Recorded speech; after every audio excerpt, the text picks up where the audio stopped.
Oke, selanjutnya kita coba rapiin metode dalam koneksi ke database. Seperti yang tadi saya sudah katakan, secara production best practice untuk security tingkat keamanan database, paling aman itu adalah kita menggunakan store prosedur supaya ngontrol akses ke dalam database-nya bisa kita limitasi seminim mungkin. Jadi kita akan bikin satu lagi user untuk store prosedur. Kita masuk ke PHP My Admin. Kita buat satu akun baru, add user. Namanya SP, sekarang store prosedur, sisanya sama persis. Idealnya Anda menggunakan password yang berbeda ya. Kali ini saya hanya memberikan contoh saja.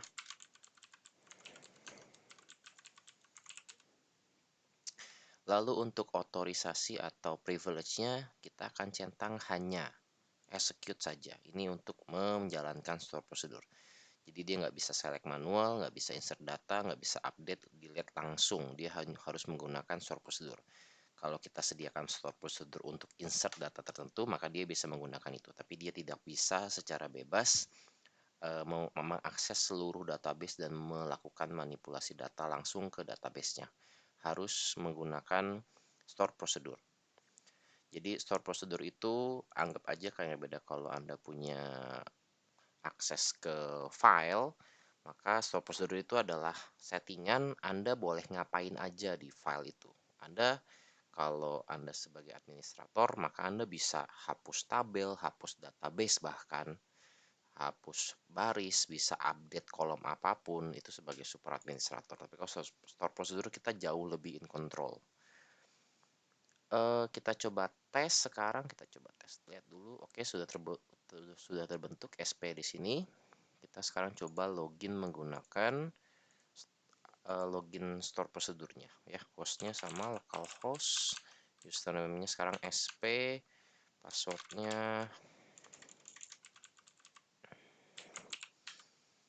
sama. Kita coba tes connection, berhasil.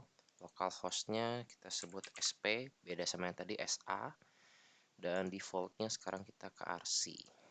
Oke. Perbedaannya langsung tampak adalah di sini, walaupun bisa login ke database, bisa lihat, tapi dia nggak bisa lihat list tabelnya. Karena dia hanya grantednya hanya execute aja. Dan kalau akses si SP ini kita realisasikan di dalam PHP, kita jadi menggunakan loginnya si SP, seperti ini. Ini variabelnya salah tulis ya, db password harusnya. Maka yang tadinya berjalan atau bisa di-execute di login page ini, kalau kita Ajax lagi, maka sekarang kita lihat ke network, maka di sini tulisannya adalah select command itu tidak bisa diakses oleh SP, hanya bisa diakses oleh SA atau root ya. Jadi ini sangat melimitasi akses dari si PHP ini dalam mengakses database. Oleh sebab itu, sekarang kita perlu bikin store prosedur. Caranya adalah di loginnya SA yang superadmin, di procedures di sini, kita akan create new procedure. Dan ini kita rapiin aja dulu, definernya saya biasa nggak tulis di otomatis, saya hapus saja biar tulisannya sedikit lebih simple. Kita kasih nama. Penamaannya juga menurut saya ini penting karena ini bagian dari management system dan management name. Yang saya sering lakukan adalah saya ikuti struktur folder dan nama file dan nama function atau section function di dalam PHP Ajax ini. Jadi kalau saya punya file Ajax di folder Ajax, folder auth, dan nama filenya adalah login page, maka saya selalu buatnya adalah nomor 1 depannya adalah SP dulu. Kalau nama tabelnya adalah fact, dim, dan seterusnya, untuk store prosedur saya selalu mulai dengan SP underscore. Lalu kita mulai dari folder Ajax-nya, yaitu adalah auth. Lalu nama filenya, login, dan baru definisi atau deskripsi singkat yang padat dan jelas, ini mau ngapain. Jadi out login saya bisa kasih misalkan nama fungsinya adalah untuk cek username, karena itu yang akan kita kirim ke dalam store prosedur untuk dicek data usernya berdasarkan username. Lalu kita mulai dengan buka kurung, buka tutup seperti ini, selayaknya kita bikin function di PHP. Tapi di ini kita nggak bisa pakai $sign ya, beda sama PHP. Biasanya yang sering saya lakukan adalah saya breakdown ini ke bawah karena bisa saja kita punya banyak parameter di sini. Nah, kalau di SQL biasanya disebutnya adalah parameter, argumen yang ada di dalam function itu ya untuk diolah atau untuk dikirimkan. Jadi kita bisa ada tiga tipe parameter, in, out, dan in out. In adalah untuk data yang dikirimkan ke dalam store prosedur, out adalah data yang kita bisa ambil dari store prosedur, sedangkan in out bisa dua-duanya. Jadi data yang bisa kita kirimkan, tapi datanya bisa kita tulis ulang atau kita masukkan ulang, kita proses dan kita output lagi, kita return balik ke dalam PHP-nya. Dalam hal ini kita sekarang butuh case-nya adalah in aja, dan itu pun cuma satu variabel, yaitu kita kasih nama yang sama dengan nama kolomnya biar nggak bingung, yaitu adalah username, dan ini tipe datanya adalah varchar. Di sini kita tipe data ngikutin dari SQL ya, jadi bukan string, tapi kalau di SQL namanya varchar, dan 256 karakter kita set, selayaknya kolom yang tadi kita udah set. Lalu di dalam begin dan end ini baru kita tulis query-nya, yaitu adalah select bintang from fake user. Di sini udah ada IntelliSense-nya. Fake user saya senangnya kasih namanya adalah user, dimana where user dot username adalah username yang sedang dikirim oleh store prosedur ini. Yang saya butuhkan hanya ID dan password hash-nya aja. Jadi user.id dan user.password hash. Oke, jangan lupa di endingnya dikasih titik koma karena ini satu query. Kalau ini kita save, Ctrl S, maka dia otomatis akan nulisin lagi yang tadi saya hapus ya. Jadi ini menunjukkan bahwa store prosedur ini siapa yang buat. Kita lagi login pakai SA, jadi dia akan bilang bahwa ini punyanya SA, superadmin, dan dibuat create store prosedur, namanya adalah ini. Jadi sekarang login SP kita, kalau kita refresh di database RC ini, kita refresh tombol di sebelah kiri atas ini, maka kalau kita buka yang store prosedur, dia akan bisa lihat ada satu sekarang store prosedur yang udah dibuat. Di SA juga otomatis bisa lihat, ya, karena dia super admin bisa lihat semua. Tapi tetap di sini si SP nggak bisa lihat tabelnya.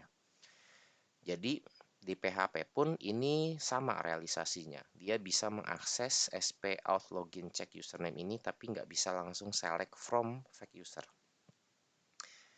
So, query kita akan kita benerin supaya bisa pakai store prosedur. Jadi query yang benar kalau pakai store prosedur itu adalah kita pakai call, bukan select. Karena store prosedur itu nggak cuma select, bisa insert, bisa delete, bisa update. Tapi kebetulan store prosedur yang kita buat adalah di dalamnya adalah select. Jadi untuk generalisasikan untuk manggil satu function ini, satu function store prosedur ini, kita pakai query-nya adalah call. Dan sebenarnya kalau kita menggunakan store prosedur, membiasakan diri pakai store prosedur, penulisan query di PHP juga jauh lebih simple query-nya. Call, lalu kita tulis nama prosedurnya, kita F12 untuk copy aja, F2 untuk copy aja, Ctrl V, Ctrl C, Ctrl V, lalu kita masukkan parameter ke dalamnya. Nah, karena parameternya adalah string, kita buka dengan kutip-kutip dulu, baru kita masukin variabelnya. Di PHP adalah ini, bisa pakai curly braces seperti ini, dan ini harusnya mereturn data yang sama karena query-nya sama, hanya return ID dan password hash berdasarkan username yang dikirim dari sini. Kalau ini kita save, kita coba balik lagi ke browser. Kita coba execute yang keempat kalinya. Di sini sekarang sukses, is loginnya 0. Kenapa 0? Karena kita masih pakai SA. Kalau kita ganti ke super admin, ini harusnya is loginnya sekarang 1. Sekarang kita akan beresin atau rapiin cara kita menuliskan query dan eksekusi database seperti ini. First thing first, kita pengen ngapain dulu? Yang saya harapin adalah semua ini saya pengennya cukup nulis seperti ini. Jadi ini yang kita nggak pakai lagi, kita hapus saja. Saya berharapnya adalah ini semua saya bisa akses dengan cara misalkan saya bikin sebuah kelas namanya adalah store prosedur, di mana store prosedurnya ini adalah kita set mungkin set nama ininya, nama store prosedurnya, set name, lalu kita masukin nama store prosedurnya, lalu kita juga pengen dia langsung dapetin atau langsung kita kirim namanya set parameter, misalkan seperti itu karena ini namanya parameter, dan saya tulis adalah username ya, karena nama di SQL-nya kita sebutnya username. Username itu adalah variabel PHP username seperti ini. Lalu saya pengen langsung dia prepare,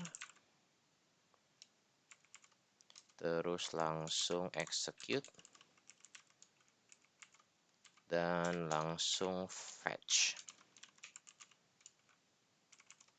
Jadi harusnya dengan kita nulis seperti ini, pengennya adalah kita langsung dapat row ini. Jadi row adalah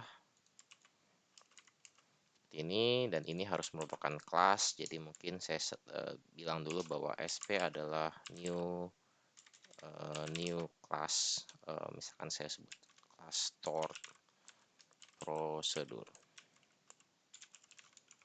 seperti itu. Jadi pengennya seperti ini. Jadi dengan begini saya langsung bisa while atau for looping ya, for each dari row, berarti ini kumpulan data rows as row. Nah, ngapain?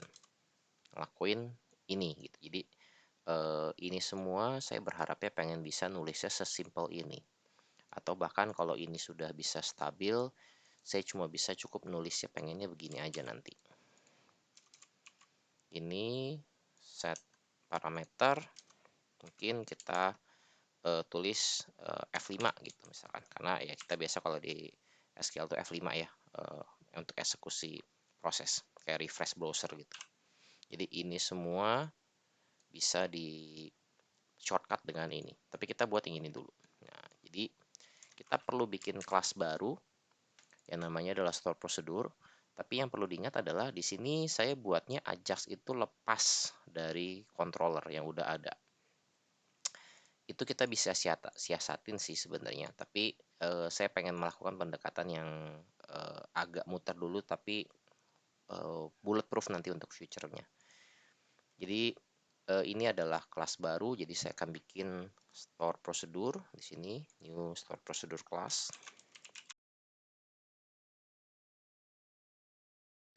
Di dalamnya yang udah pasti adalah kita perlu bikin kelas objek PDO di sini. Ya, kita perlu bikin ini. Jadi ini udah pasti. Jadi untuk sementara ini harusnya juga disimpan dalam satu parameter konstanta yang permanen ya. Jadi kita bisa define pakai PHP jadi konstanta. Tapi untuk sementara kita masukin sebagai variabel dinamis aja dulu. Nanti kita beresin satu-satu. Berarti ini kita copy juga. Jadi setiap kali kita create store prosedur, maka ini langsung otomatis jalan. Terus ini juga otomatis di set sebagai settingan standar kita.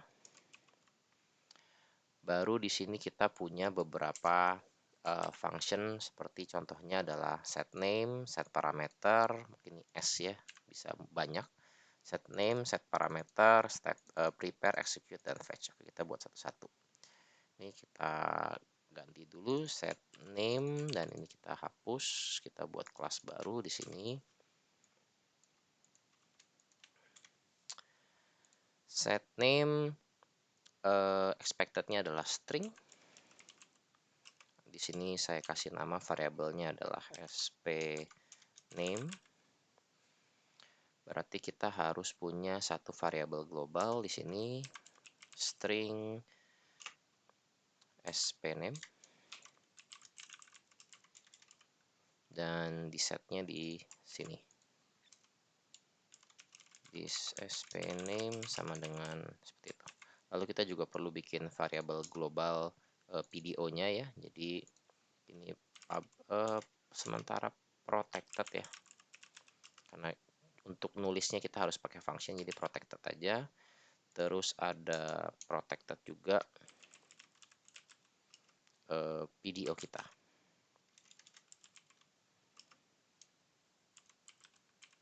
Seperti itu. Jadi ini adalah this.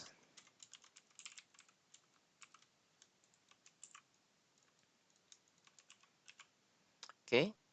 Terus kita punya parameter di sini. Public function set parameters.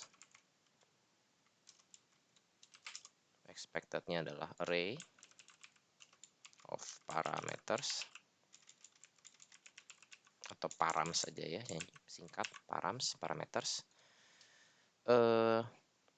Terus kita punya fungsi prepare.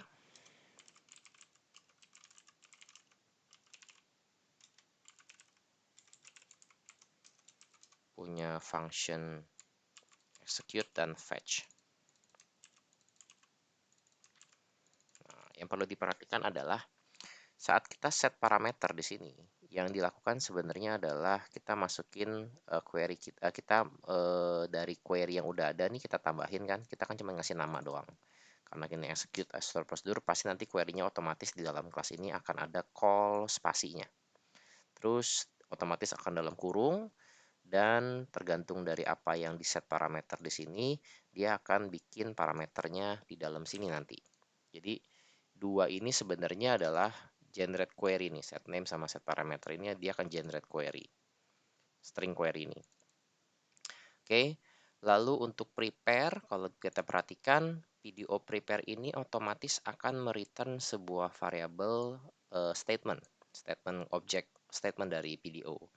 Jadi itu kita akan buat juga supaya bisa dipakai nanti di function execute sama fetch-nya. Jadi kita akan buat protected statement. Kalau nggak yakin tipe datanya apa, kita bisa bikin tipe datanya mix seperti ini. Jadi kita nggak define dia apa. Nanti kita coba browsing dari PHP-nya ya. Dia nama ini apa? Kalau ini kan nama objeknya PDO ya. Ini nama propertinya apa? Jadi saat prepare ini sebenarnya yang terjadi adalah melakukan ini dan mereturn statement ini. Jadi this statement itu adalah melakukan ini, tapi PDO-nya adalah PDO yang ini nih. Jadi kita copy aja this PDO-nya di sini. Nah, query-nya sendiri otomatis mesti kita simpan juga ke dalam variabel global protected string query-nya. Oke. Dan ini di set saat mungkin set name. Jadi ada sp name, ada prepare, ada parameter. Nah, saat prepare kita mengkombinasikan query-nya. Jadi query itu adalah this query. Ya, this query ini adalah yang udah pasti ada call-nya dulu. Jadi this query yang udah pasti adalah call spasi lalu diikuti dengan nama sp name-nya di sini.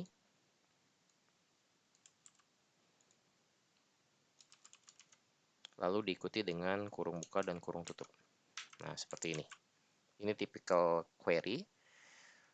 Lalu kita akan mempertimbangkan kalau ada parameter. Jadi di sini di parameter ini kita perlu tampung nih. Kita ngirim parameter apa aja. Bisa aja store procedure juga bisa tanpa parameter. Tapi khusus untuk case ini kita masukin parameter in di sini. Jadi kita juga akan buat protected array.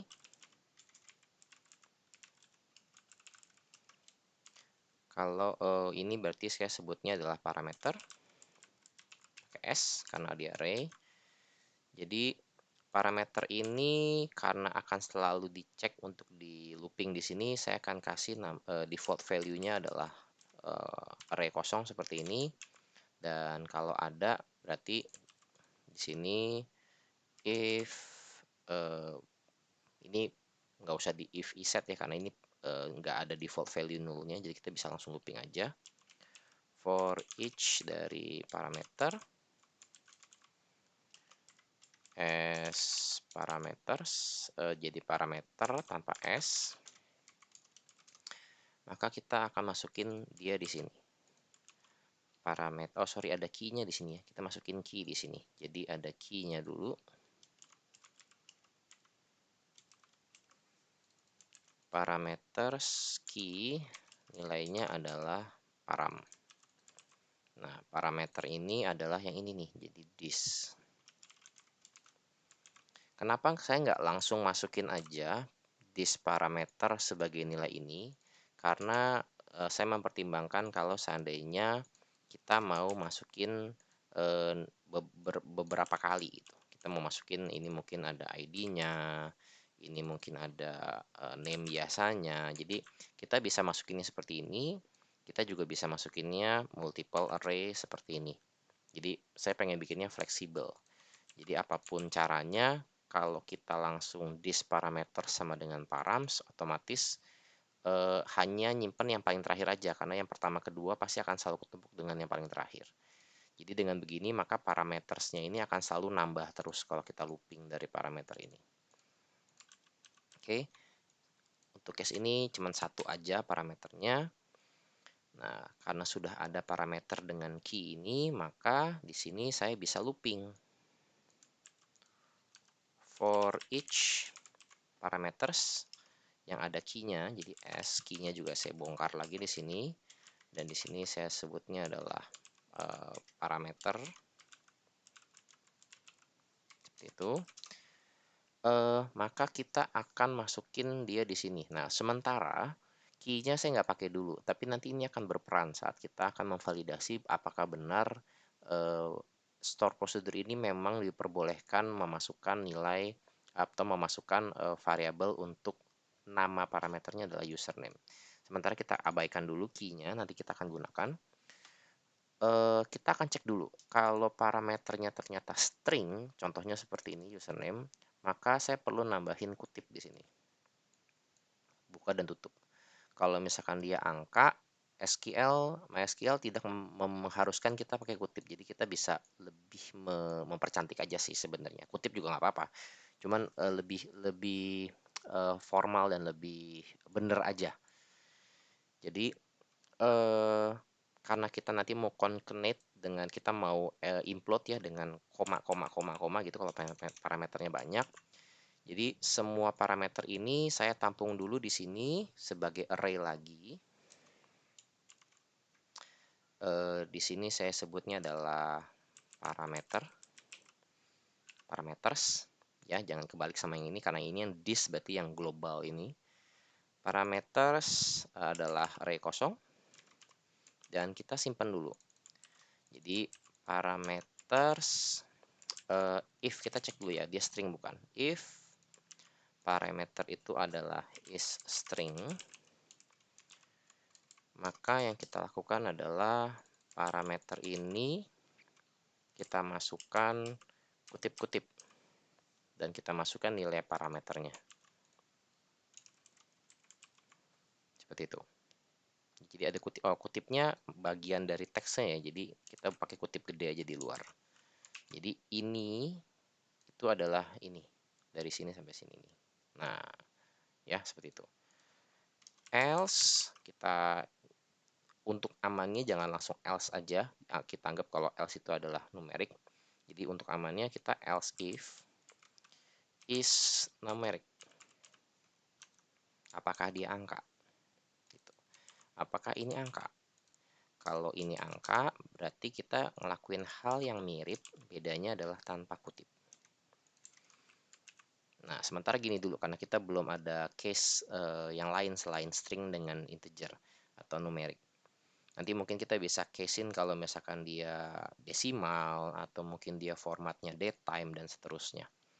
Atau mungkin function, bisa kan kayak get timestamp itu function, jadi tanpa perlu pakai kutip juga. Yang kita looping di sini akan otomatis kesimpan di sini, sehingga ini akan kita implode jadi satu string panjang gabung pakai koma. Jadi akan kita taruh di dalam sini sebenarnya nanti. Jadi kita cek dulu if parameter ada isinya atau nilainya nggak parameter nggak array kosong, if count ya, maka yang saya lakukan adalah this query ini mau kita tambahin, mau kita gabungin sama implode dari parameter ini, diimplode pakai koma. Jadi implode dengan koma, mungkin kita kasih spasi aja biar bagus, dan kita implode dengan this parameter. Oh sorry, bukan this parameter ya, parameter aja nih. Parameter variabel bukan global, jadi variabel yang di dalam function ini aja. Oke, lalu jangan lupa query-nya ditutup dengan kurung tutup, sehingga kurung tutupnya harus kita pindahin sekarang ke bawah.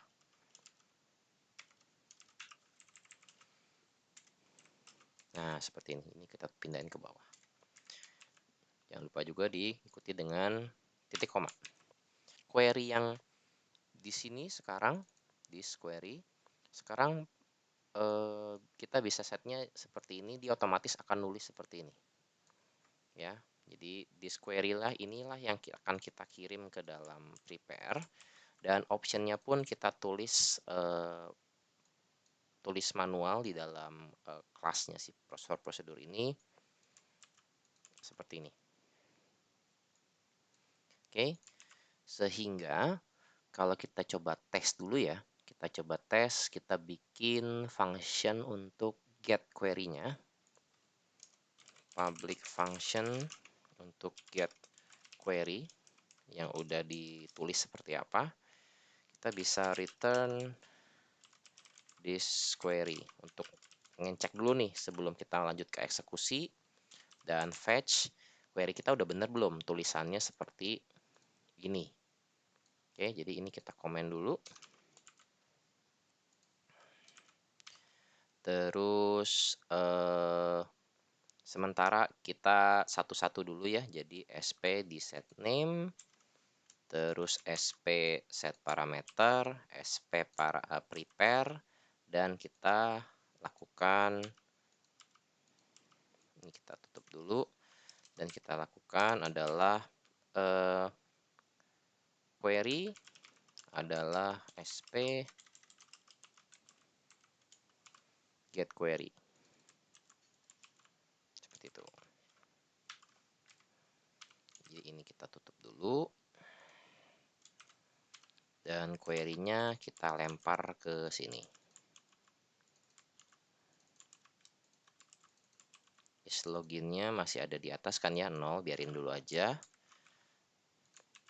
Kita mau tes. Nah, sebelum kita tes ini pasti error. Kenapa? Karena file Ajax ini tidak kenal store prosedur itu apa. Idealnya kita menggunakan autoload juga di dalam Ajax, tapi karena kita masih tahap testing, biar cepat aja, kita require dulu file store procedure class ini. Jadi kita require, kita mundur 2 level folder seharusnya. Coba kita lihat lagi ya, kita mundur 2 folder ya ke auth Ajax supaya kita bisa ada di app. Jadi mundur 2 kali, lalu masuk ke folder core dan kita ambil file stored procedure.php. Lalu tadi di store procedure juga kita udah terlanjur nulisin namespace. Ini bisa menimbulkan error. Jadi kita komen dulu aja karena kita belum pakai autoload-nya. Oke. Yang kita butuhkan adalah output dari query yang udah di prepare dengan inputan set name dan set parameter seperti ini. Kita coba tes dulu. Kita balik ke sini, kita coba login lagi, kita trigger. Nah, di sini kita bisa dapat call sp auth login check username dalam kurung kutip super admin, kutip sama ya dengan yang ada di sini yang kita udah komen ini.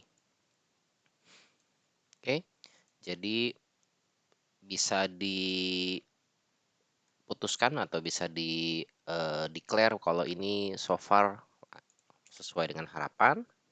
Kita komen lagi sekarang. Sekarang kita lanjutkan untuk yang execute dan untuk fetch-nya. Nah, execute itu yang ini dan fetch itu yang ini. Jadi kalau kita melakukan sp execute, sebenarnya yang dilakukan adalah statement-nya yang di-execute. Jadi statement tadi kita udah simpan di sini.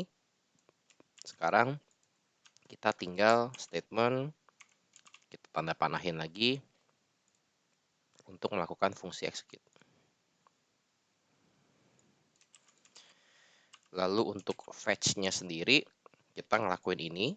Jadi kita looping dan total row-nya kita kirim balik untuk return. Jadi kita perlu bikin variabel global row atau rows ya, harusnya karena banyak. Protected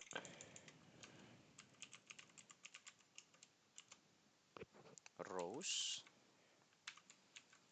Dan ini akan diisi saat fetch. Yang saat di fetch itu adalah statementnya yang di fetch ya. Jadi kita tulis while juga di sini. Tapi kali ini adalah this row atau row aja nggak masalah. Kita row dulu gini. Row adalah this statement.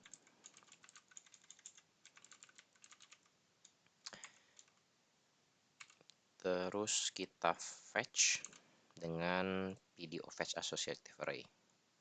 Seperti ini. Apapun hasilnya, setiap baris akan dimasukin ke dalam row sehingga this rows itu kita append atau kita masukin, kita push datanya ini. Terus setelah selesai kita return this rows supaya bisa diambil sama kita tampung di sini rows sama dengan sp fetch seperti itu. Jadi rows-nya yang nanti kita akan for each kita looping di sini. Ini query-nya di prepare taruh di sini.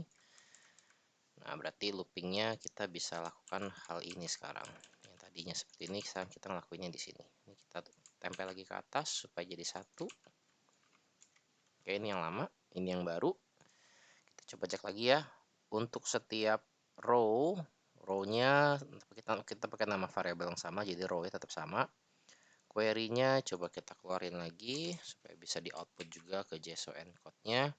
Sekarang kalau sesuai dengan yang sebelumnya harusnya ini isloginnya sekarang jadi 1. Oke, kita lihat isloginnya 1, query-nya masih belum berubah, dan itu adalah salah satu cara kita membuat kelas dari apa yang manual seperti ini. Kita bayangin dulu maunya seperti apa, baru kita akan build kelasnya berdasarkan kita punya imajinasi pengennya seperti apa. Contohnya adalah untuk fetch ini. Kalau tadi teman-teman ingat, sebenarnya finalnya kita nggak pengen nulis SP tanda panah berkali-kali seperti ini. Kita pengennya langsung seperti ini. Rows adalah SP, ini semua, langsung. Lalu kita tanda panah lagi untuk set parameter, tanda panah lagi untuk prepare, tanda panah lagi untuk execute, dan tanda panah lagi untuk fetch.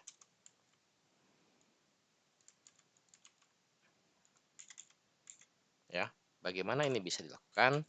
Dengan apa yang saya sebut sebagai chaining function. Jadi ini kita coba tutup. Kalau Anda perhatikan, tanda panah itu adalah sebenarnya manggil metode di dalam objek. Jadi kita harus bayangkan ini adalah objek, tapi ini semua nanti di dalam kelasnya nge-return objeknya apapun set parameter ini ada di mana. Jadi dengan begitu ini semua adalah returnnya SP, SP bisa tanda panah set parameter. Sedangkan parameter ini pun juga kan kita akan buat supaya dia nge-return juga si SP-nya juga. Jadi ini semua juga punya metode prepare. Terus ini return SP lagi. Jadi ini semua juga bisa melakukan panggil metode execute dan seterusnya. Jadi yang kita lakukan di sini adalah saat kita mulai dari set name ini, kita return SP kita. This. Karena set name ini ada di dalam this. This ini kan objek si stored procedure ini ya, class of stored procedure. Kita return di sini. Jadi apapun output dari ini kita bisa chaining method ke set parameter karena parameter ini bagian dari stored procedure. Begitu juga dengan prepare. Jadi saat set parameter ini pun juga mereturn this. Saat prepare ini pun juga mereturn this. Saat execute ini pun return this, dan saat fetch baru benar-benar return rows. Kalau get query jelas ya ini returnnya adalah get query. Jadi fungsi yang ini tidak bisa di chaining, tidak bisa dilanjutkan jadi chaining ke function. Tapi kalau mau kita bisa manual. Jadi query-nya ini kita letakkan di paling terakhir misalkan seperti ini. Ini juga dapat.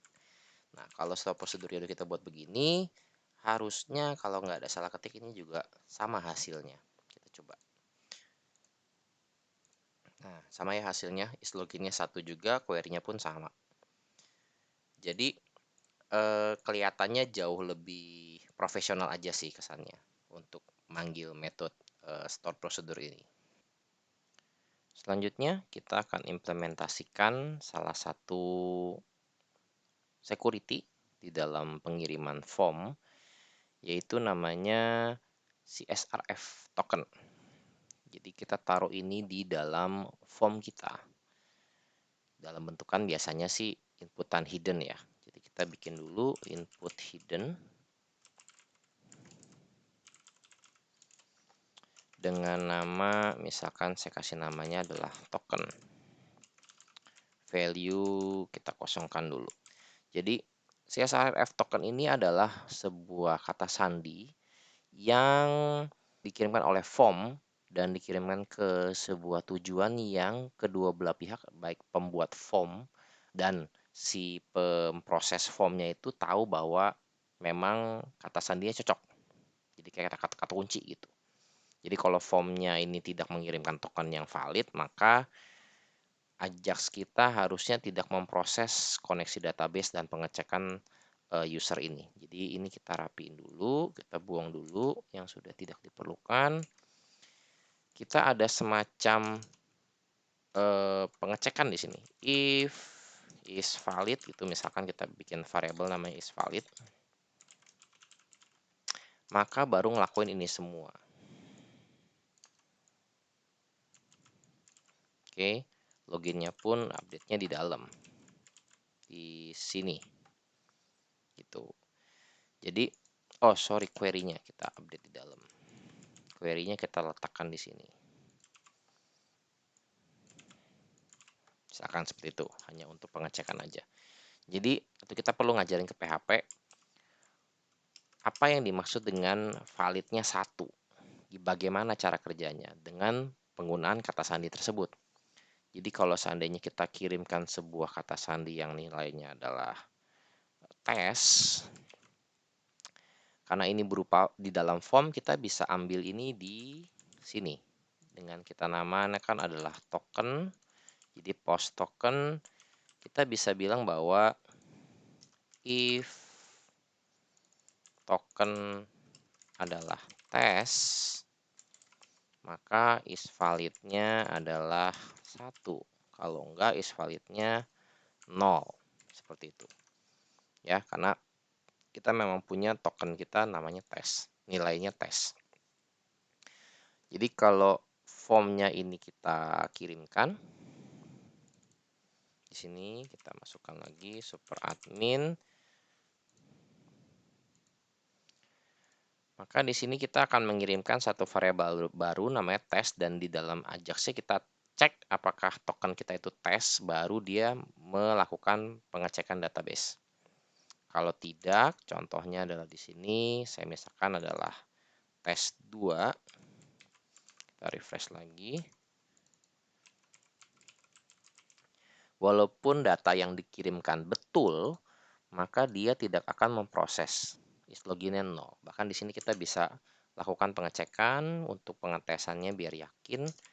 Else kita bisa masukkan di sini result error message. Misalkan token is invalid. Seperti itu. Ya, jadi ini tokennya nggak benar. Tentu aja penggunaan token gamblang seperti ini nggak ada gunanya, karena siapapun yang mau ngehack bisa ngeliat tokennya nilainya apa. Gamblang, dan kita pun ngetesnya hanya tes 2 seperti ini. Jadi idealnya cara penggunaan CRF token ini adalah kita mengirimkan sebuah keyword dan kita mengirimkan enkripsinya. Jadi di PHP ini di bagian formnya kita melakukan enkripsi terhadap sebuah keyword dengan metode yang tidak orang tahu karena prosesnya dalam PHP. Lalu di Ajax di dalam sini kita melakukan hal yang serupa. Keywordnya kita ambil, kita enkripsi. Nah, hasil enkripsinya apakah cocok dengan enkripsi yang dikirimkan oleh form? Kalau cocok berarti bisa dianggap bahwa form ini memang dibuat dari halaman si PHP RC. Seperti itu kurang lebih. Jadi kita bikin dulu variabelnya. Kita butuh 2 variabel. Variabel yang kata yang mau dicek atau kata yang mau dienkripsi itu biasa saya kasih nama adalah token. Sedangkan metodenya atau kata aslinya saya kasih nama misalkan adalah keyword. Jadi kita kirimkan dua-duanya. Otomatis token ini harusnya adalah hasil enkripsi atau hasil pengolahan data dari tulisan dari keyword ini. Tapi hanya kita yang tahu. Keywordnya sama, kita masukin tes. Sebagai contoh dulu ya, kita masukin tes. Jadi keywordnya harusnya ada di sini.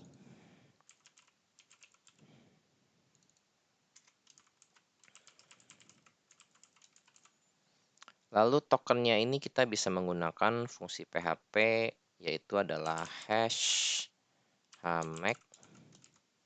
Metodenya adalah sh256. Kita masukin tulisan kita, keyword kita. Nah, kalau mau lebih bagus lagi, kita bisa masukin semacam key tambahan, dan biasanya ada di dalam session. Jadi di index.php kita bisa bikin session start, dan kita bisa bikin misalkan nama sessionnya adalah key atau token key session lah ya, kita bikin key. Dia adalah binary to hexadecinal dari random byte 32 digit misalkan, atau 10 digit juga cukup sih. Kita semakin panjang semakin susah sih ditebak, intinya itu. Kita bikin session key, maka session key ini akan digunakan untuk enkripsi tambahan supaya makin sulit. Ya, jadi kita punya 2 variabel dan kita kirimkan dua-duanya. si keyword ini dan si token. Oke, jadi di dalam login kita pun juga akan mengambil dua-duanya, baik keyword maupun token. Dan di sini kita mengulang proses enkripsi ini. Jadi ini adalah token yang dikirimkan oleh form. Kita akan bikin token dari keyword ini sendiri. Dan kita akan cocokkan hasilnya sama nggak dengan form. Jadi ini kita komen. Kita bikin variabel token yang baru dari hasil keyword enkripsi kita sendiri. Atau kita sebutnya adalah new token atau token new. Token new ini adalah prosesnya sama, yaitu adalah hash hmax SHA-23256. Kita kirimkan, kita enkripsi si keywordnya, dan di sini kita sebenarnya bisa panggil session di sini. Walaupun tidak rekomendasi ya, nanti saya ceritakan. Jadi kita bisa panggil sessionnya si user, session key, seperti ini. Kita coba tes dulu. If token sama dengan token new, maka dia menjalankan proses ini. Kita coba tes ya. Kita tutup, kita refresh halaman kita. Super admin, masukin login. Di sini token is invalid. Kita coba lihat dulu request keywordnya warning variable undefined untuk keyword. Oke, ada yang salah di sini.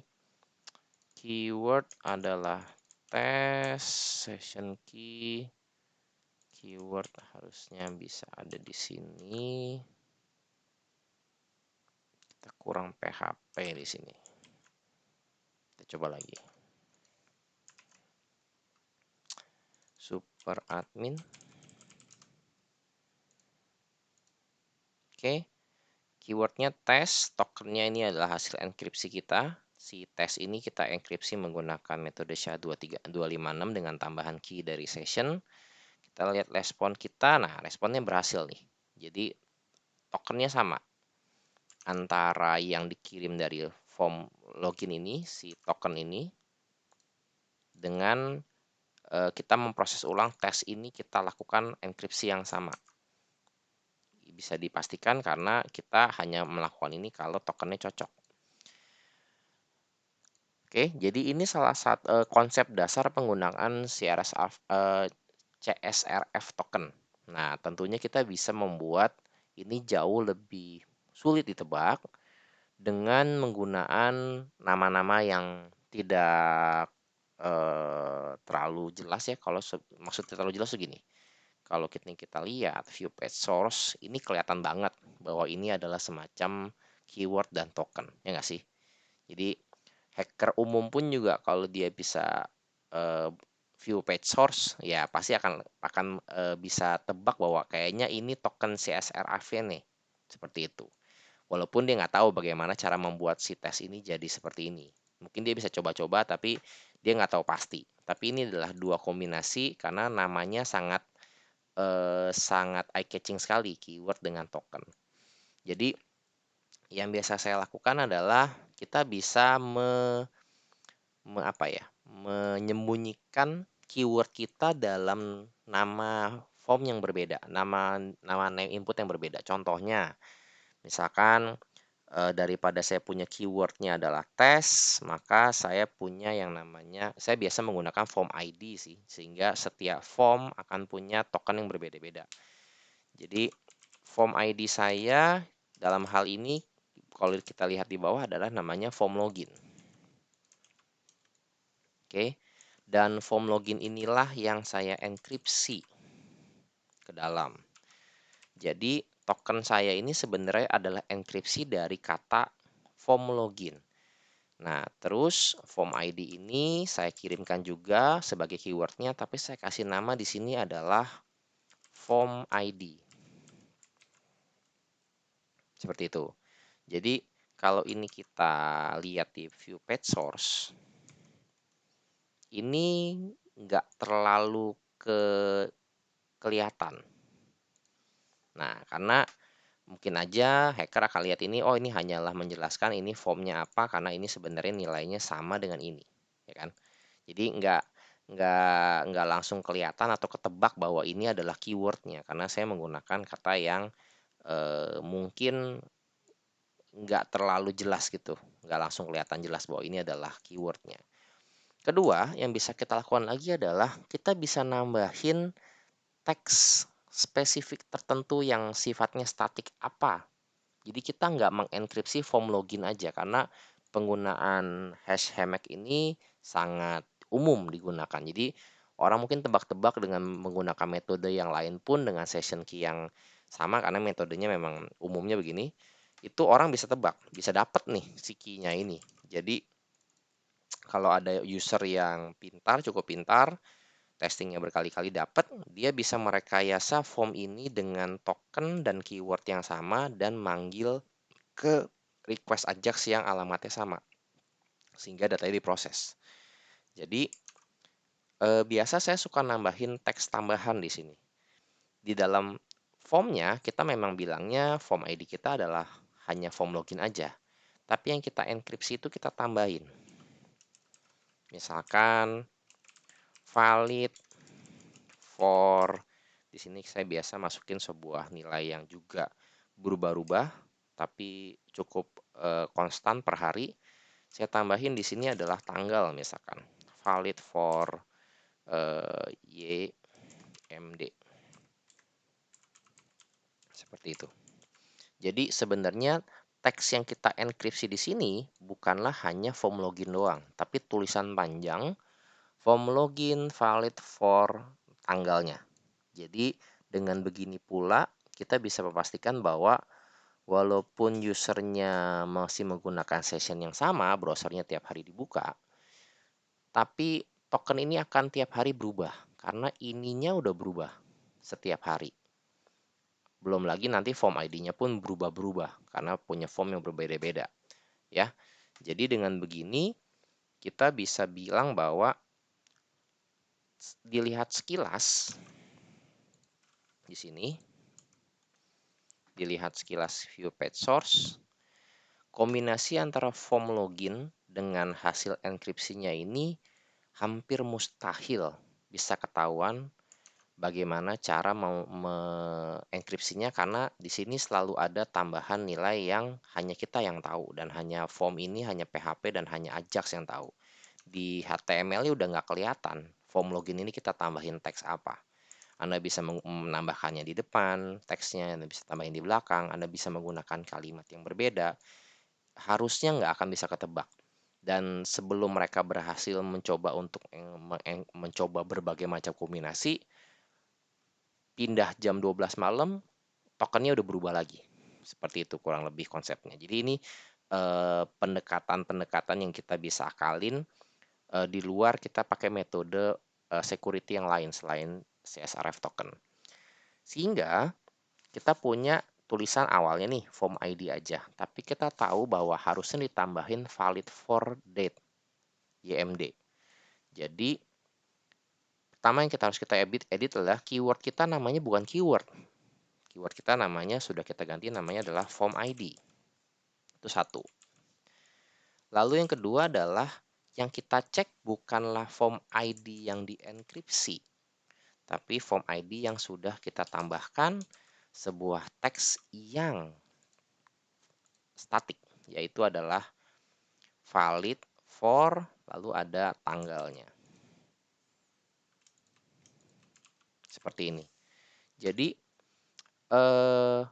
dari sisi HTML ini lebih sulit, hampir mustahil ketahuan bagaimana cara form ID ini dienkripsi jadi seperti ini. Kedua, kita bisa memastikan bahwa form ini akan selalu valid dan PHP dan Ajax-nya pun akan merespon dengan baik karena metode enkripsinya kita tahu percis karena kita sendiri yang ngoding. Oke, jadi ini coba kita tes, kita refresh halaman kita. Kita gunakan lagi super admin sebagai login. Kita lihat network kita, ya loginnya aktif. Kalau misalkan ternyata ada yang mau coba iseng-iseng manipulasi form dan dia punya website sendiri dengan alamat ke login kita, Ajax login kita, saya bisa simulasikan contohnya di sini. Tokennya misalkan dia benar-benar random generate, angkanya saya cuma copy paste aja nih, saya geser-geser aja. Ini otomatis waktu kita coba login, tokennya nggak akan valid. Jadi boro-boro ngecek apakah usernya sama passwordnya cocok, dia nggak akan connect ke database karena tokennya is invalid. Kurang lebih pendekatan security menggunakan CSRF token tuh seperti itu.